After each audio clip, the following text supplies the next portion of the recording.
আল্লাহর নবী বলেছেন সেদিন এমন গরম হবে, এমন ঝিলঝিলাতি গরমি হবে, এমন তোমার গরম লাগবে যে গরমের কারণে তোমার জিভটা এতটা লম্বা হয়ে যাবে যে জিভের ওপরে, জিহ্বার ওপরে 18 জন মানুষ দাঁড়াতে পারবে।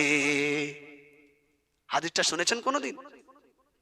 আল্লাহর নবী বলেছেন হাসরের মাঠে এত গরম হবে, ঝিলঝিলাতে এত গরমি হবে, সূর্যটা তো তোমার নিকটে চলে আসবে, জিভটা কুকুরের মতো নয়, আরো বড় হয়ে বেরিয়ে যাবে।